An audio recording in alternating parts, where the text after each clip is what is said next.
The following program is produced by students of the Brian Lamb School of Communication at Purdue University. On this week's edition of Fast Track, we'll visit this year's polar plunge and find out how the weather is predicted. We'll visit Purdue's art galleries and visit the Day of Healing to see how man's best friend is helping students cope. Finally, we'll hear about a statistic on campus, check out the PMO spring auditions, and find out who won this year's Miss Purdue. It's all coming up next on Fast Track.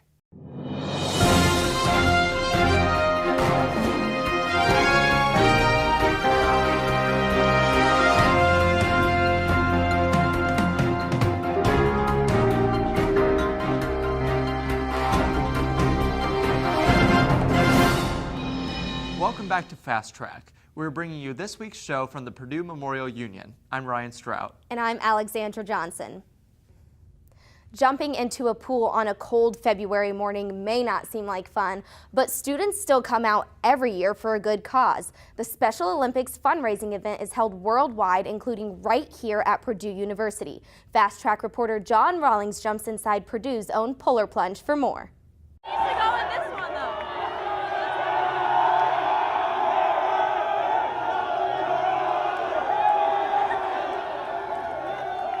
At first glance, the polar plunge may look like a bunch of crazy, energetic people who wear goofy costumes and jump into a freezing cold pool. On the surface, that is exactly what it is. But as you jump into the event, you start to see a bigger picture, that these people are freezing for a reason. Some have motives instilled inside of them to raise money for certain charities. Others have specific reasons as to why Special Olympics Indiana is so important to them. Tyler Williams of Sigma Tau Gamma is very passionate toward this event. This event is really special for me because it supports Special Olympics. My little cousin is actually a member of the Special Olympics, and the way that I've seen her grow, both mentally and physically, has been wonderful. With this type of passion demonstrated by such large amounts of people, you find many unique costumes and interesting ideas to create the fun environment that the polar plunge encourages. Whether it be Hawaiians, Minions, or Smurfs, they all come to raise money in their own unique and creative way. As part of my fundraising, I said that anybody who donated more than $10 could, I would write their name on my back, and as a part of that, I said that we would see which names kind of survived the plunge after I went underwater and everything like that. I just think Special Olympics is such an awesome cause. It's just awesome to see people maybe not as blessed as I am, but they're still able to participate and have a great time with what they're doing. But as we go deeper into the chilling waters, we see why this event is held. Jennifer Hoover is a Special Olympics athlete who has been participating for many years. To this day, she speaks highly of Special Olympics. I've been in Special Olympics since I was 10, and it's been the best thing ever for me. Andrew Nickel, another Special Olympics athlete, was absolutely thrilled to be at the polar plunge. As I spoke with Andrew, I saw the fireworks in his eyes when the plunge was mentioned. And needless to say, he loved the camera. The excitement and ear-to-ear smile displayed on his face was contagious. Just being around him made you have a special feeling inside your heart. Whether it be patting you on the back, participating in the tunnel, or playing tricks on you by blowing in your ear, he loved every second of it. My favorite part of the polar plunge, people have great fun time doing this. I dress up. It's a big event. Everyone has a great time. The plunge, the humid sun, oxygen. We just have fun. I'm going to say, have fun. Freezing for a reason.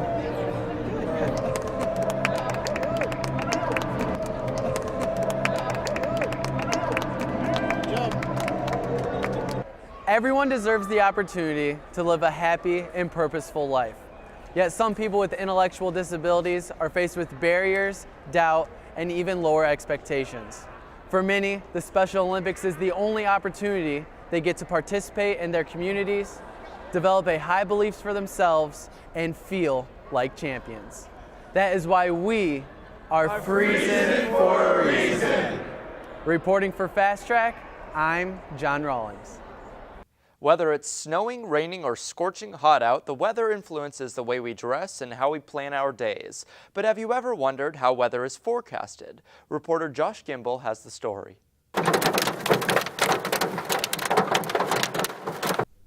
Weather. One of the most beautiful but deadly phenomenon to sweep across the earth. Whether it be sunshine, thunderstorms, tornadoes, hail, or snow, the weather has affected us all in one way or another. But how do we predict the weather? What tools do we use to create a forecast? Two local meteorologists explain how this is done. The forecasting process is sort of a series of steps that forecasters go through every day when they generate a forecast. And it starts out by really going back and looking at the last forecast that you just made, say yesterday's forecast, and comparing it with the current observations and trying to see how that forecast may have gone wrong and what we can learn from that. The next step in the forecasting process is to analyze tools like radar, satellites, and numerical models to understand what is currently going on in the atmosphere and why it is happening. WLFI News 18's Chief Meteorologist Chad Evans uses some of these tools every day.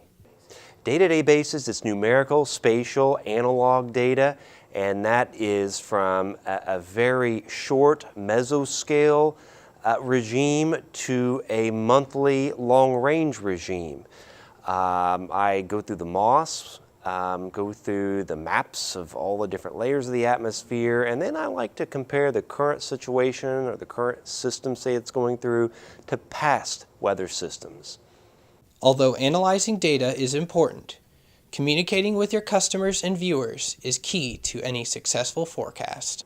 You have to kind of put it in terms that people understand.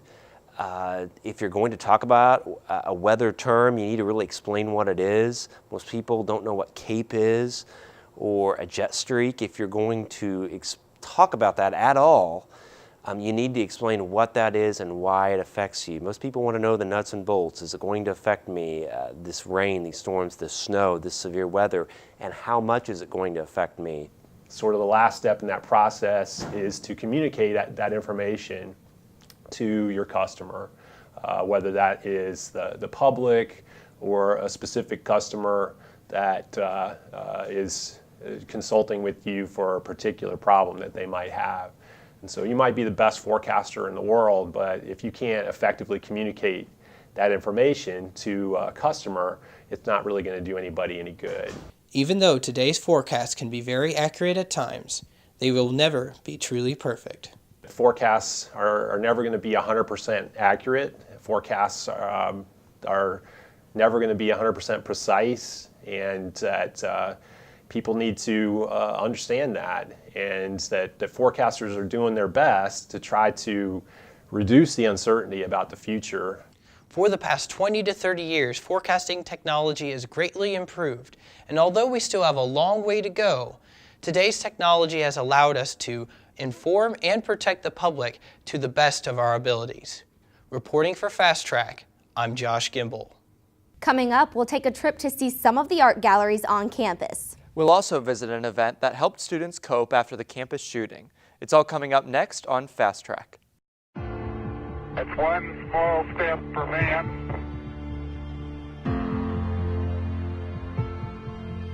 one giant leap for mankind.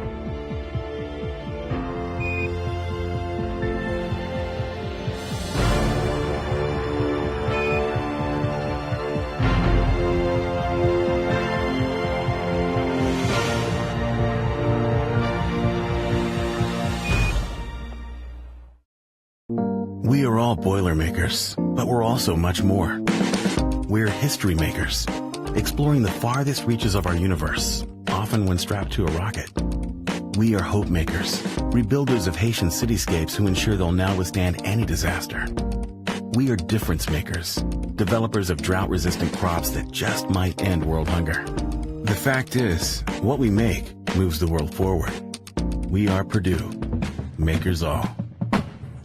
Purdue is known for its convocations and plays, but one thing most people may not be aware of is that the university also has many art galleries. Garrett Brown visited the galleries to show us the art they share. The Roof Art Gallery is located in the main entrance of Powell Hall and holds exhibitions from a wide range of artists. From Purdue faculty and students to professional artists, The Purdue galleries hold numerous exhibitions to display a multitude of different art forms. Most of our exhibitions are student and faculty work, but every semester we also have the opportunity to bring in guest artists. And some of the artists we've been able to bring in really are recognized at least nationally, if not internationally. And that brings crowds from even as far as Chicago or Indianapolis. The Roof Gallery in Powell is not the only art gallery hosted by Purdue. There is also the Fountain Gallery located across the river in Lafayette, and also the Robert L. Ringel Gallery located in Stewart Center. Each gallery has its own special exhibit that takes place almost every week. The exhibition that you see on display here right now is work by Aldo Giorgini, who was a professor at Purdue in civil engineering. And the reason we have it exhibited here is not only because of his ties to Purdue, but it was made possible through visiting assistant professor Esteban Garcia in computer graphics technology. So really, the roof galleries are a space where different areas of campus can kind of make connections and talk about some of the overlap we have, such as art and technology that's happening here. Since the galleries are owned and operated by Purdue, this gives students the chance to set up the galleries and operate it as a curator for the exhibit, so they will have the experience to run one in the future. Also, the galleries have events that people can attend to appreciate the art. We have First Wednesday, so the first Wednesday of every month we'll have a big gathering, and there will be food and people can just come. And then we also have a reception usually for every exhibit that comes in. In this gallery they change out once every 2 weeks. So we have a lot of receptions for them, and then sometimes the artists will come and talk. Other times it's just kind of a free-for-all type of event.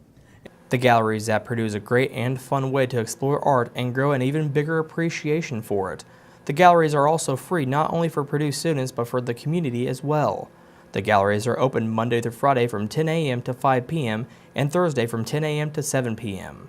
For Fast Track, I'm Garrett Brown.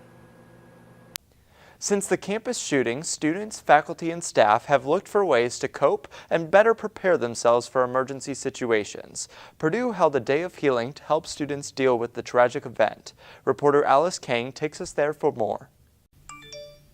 It seemed like a normal Tuesday afternoon at Purdue University, but when students received an emergency text message alerting them about a shooting on campus, the feeling of being on campus suddenly changed. It's definitely not the same being on campus. It's going to take a little bit of getting used to. It's a little weird, but hopefully it'll get back to normal. Purdue University held a day of healing to help students cope with the recent shooting on campus.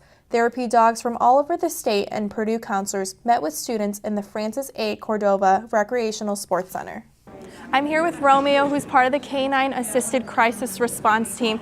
This response team helps students cope with recent tragedies, just like the one on Purdue's campus. Students were able to pet the therapy dogs and talk with counselors in a more open setting. This negative event on campus really showed the Purdue community that there's support from all over the state. I think it's been a really positive thing, and it kind of shows that, other people, from various parts of the state are kind of thinking about us and doing anything they can to help us. Therapy dogs were used to help comfort college students in past campus shootings, such as Virginia Tech, Northern Illinois, and University of Alabama. The dogs are really just here to provide comfort, just like it says. There's a lot of studies that show that spending time with a dog can help reduce blood pressure, can reduce heart rate, can reduce stress levels. So they come in and are just here for the students to come in and hang out with. You have students that maybe just need to talk through things, or maybe even just to not think about things for a while and get a distraction, and so that's what they can really do with the dogs. Although this may not help everybody cope, it has been beneficial for the students on Purdue's campus. The last few weeks have been kind of stressful, so it was nice stress reliever. The events incorporated throughout the Day of Healing has helped students cope and has shined a positive light on Purdue students. Yeah, I definitely think it's effective because I know, at least from my experience in my classes, professors have brought up there's great counselors we have on campus. So I think that this is definitely something different that I think people would feel more comfortable just coming in and stopping by, just for a small pick-me-up during the day.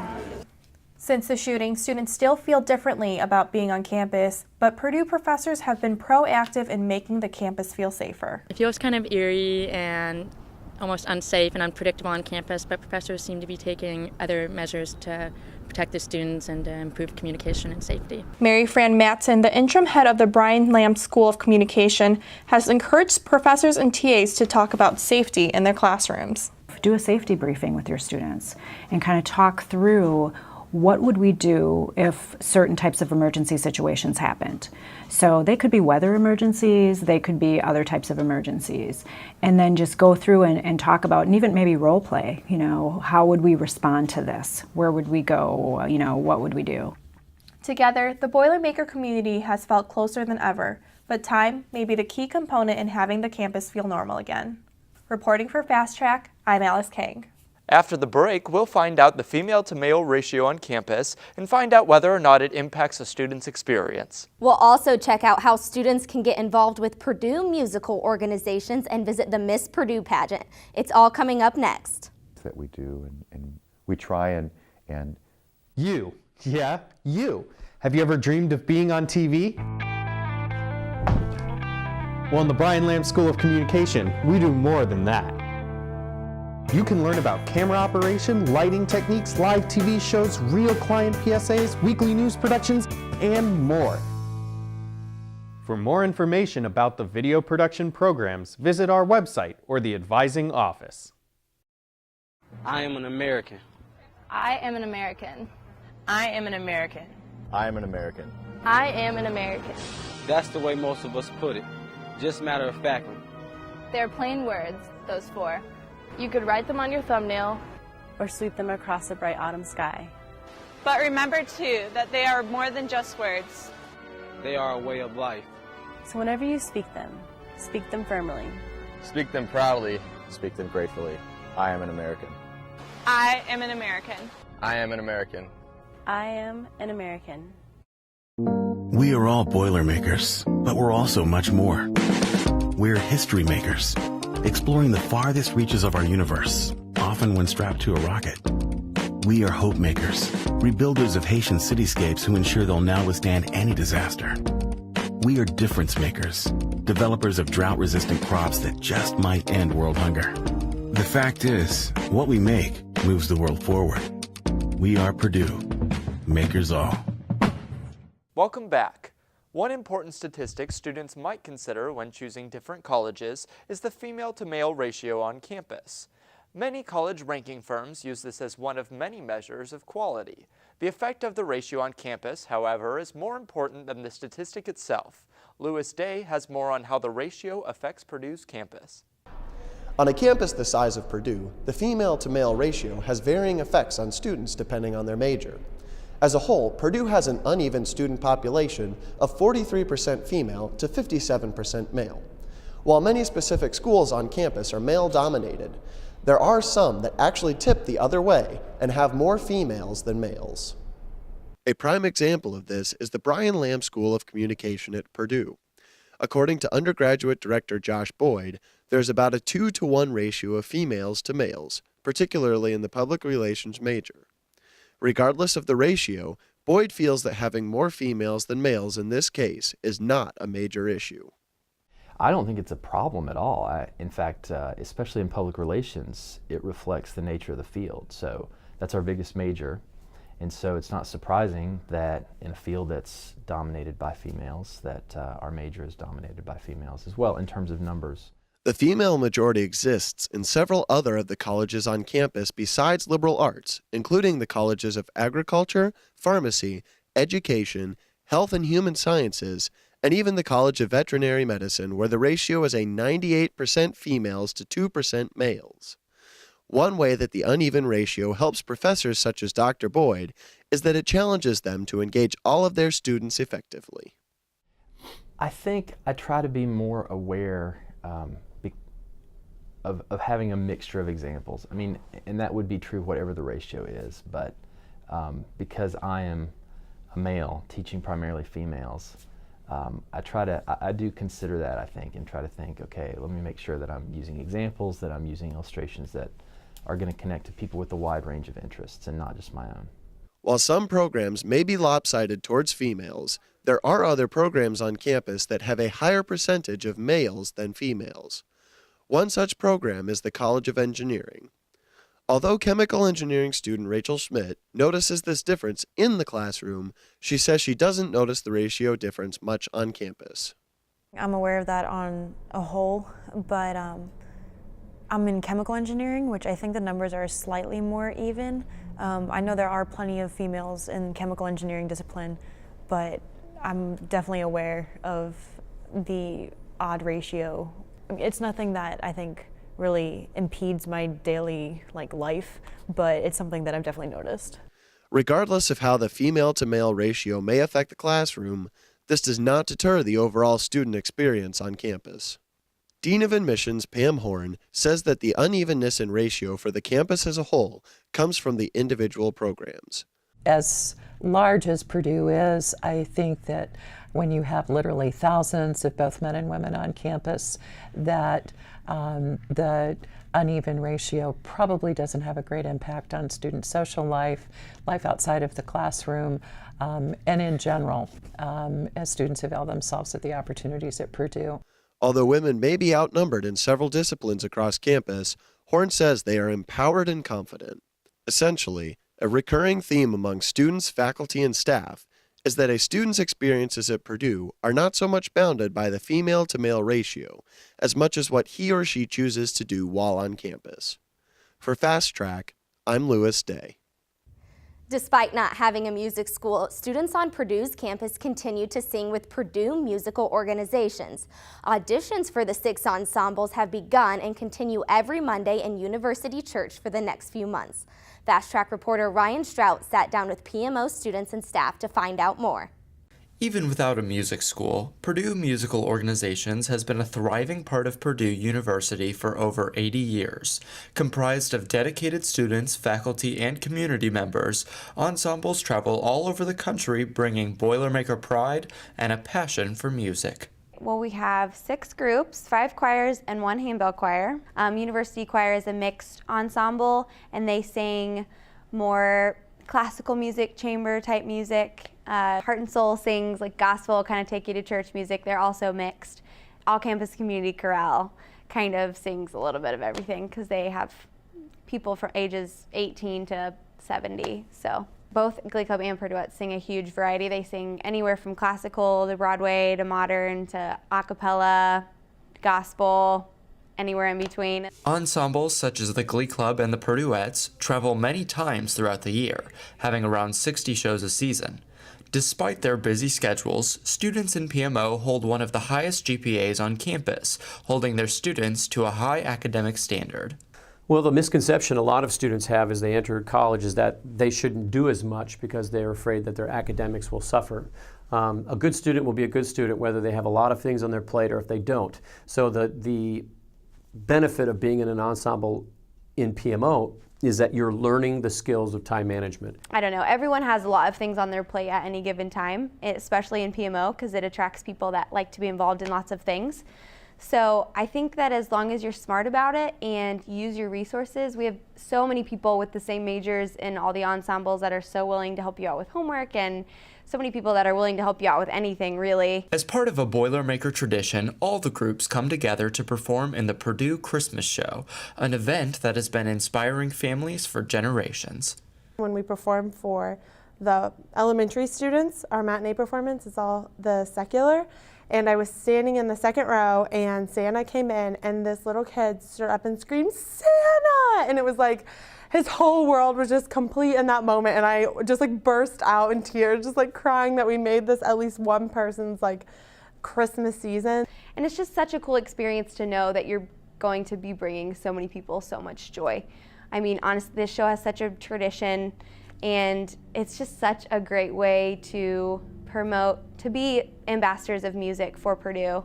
With opportunities to travel both the country and the globe and perform at such a high caliber, students may be wondering how to join this organization. Couldn't be easier. I mean, you just have to go to our website, www.purdue.edu/PMO, and there's an audition link, and on that link, it tells you exactly what to do. We always say to dress for success. You're essentially interviewing for a place in that group. So we want to see that you've taken the time to dress for success, as we call it. Prepare a couple of songs, one that's maybe a little up-tempo, one that maybe is more like a ballad. That allows us to see two different styles of music in your voice. You have so many opportunities. You meet so many people. You have this expectation to be professional and to be respectful, which I think is really rare on a college campus. And the biggest thing for me is just the community. PMO is full of wonderful opportunities and friends that will last a lifetime. I should know, they got me. Reporting for Fast Track, I'm Ryan Strout. The Miss Purdue Scholarship Pageant takes place every year, where students compete for a scholarship and a chance to win the title of becoming Miss Purdue. Reporter Jenny Strauch takes us there for more. And now, welcome to the stage our 2014 contestants competing for Miss Purdue University.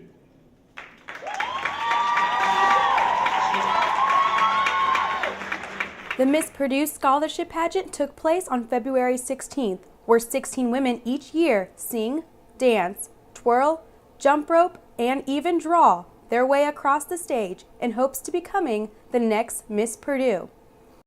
Friends and family gathered at Fowler Hall to see these ladies perform and show their support. Even former Miss Purdue Queen and now current Miss Illinois, Brittany Smith, came back to where it all began for her.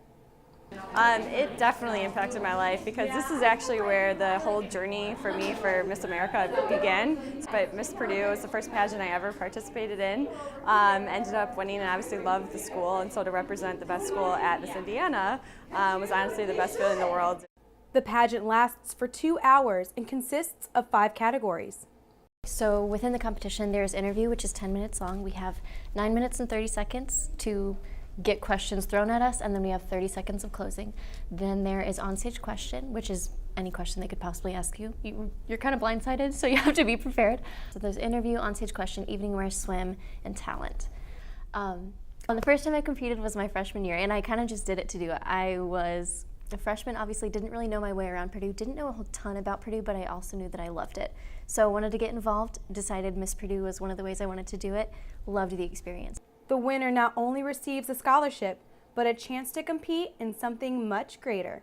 If I were to win Miss Purdue, even though I've never done pageants before, this is like a qualifier for the Miss Indiana pageant, so I would be able to go on to represent Purdue in Miss Indiana and potentially, would go on to Miss America as Miss Indiana. So if you win Miss Purdue, you then go to Miss Indiana, which means you then go to Miss America, if you would win all of those titles. Most girls spend months preparing, prepping, and adding those last-minute finishing touches to get the ultimate pageant look ready for the judges. However, the girls say this competition is more than just a bunch of hairspray and evening gowns. They seem to think Miss Purdue should be based more on what's inside than outside. I think Miss Purdue should be outgoing. I think she should be approachable, and I think she should be well-spoken. Miss Purdue would be passionate. She would also be really personable. I think approachable is probably the most important because she's representing Purdue, and Purdue's a really welcoming and open community, so you'd want her to be that way. Ultimately, Miss Purdue, it's the whole package. You have the scholarship, you have the talent. You want people to be able to go up to her when they see her and talk to her about Purdue. You have to have a kind and genuine person. And she would have 11 loyalty for Purdue.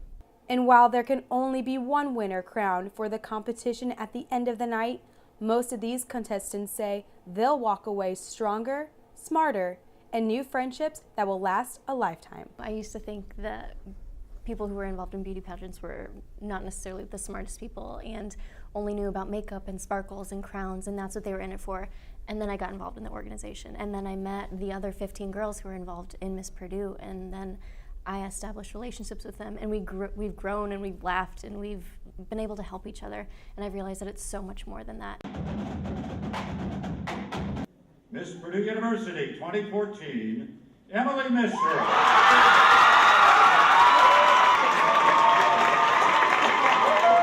For more information on how to get involved in the Miss Purdue pageant, check out the university's website. Reporting for Fast Track, this has been Jenny Strauch. That's all we have time for on this week's edition of Fast Track. Thanks for watching. I'm Alexandra Johnson. And I'm Ryan Strout. Join us again next week on Fast Track.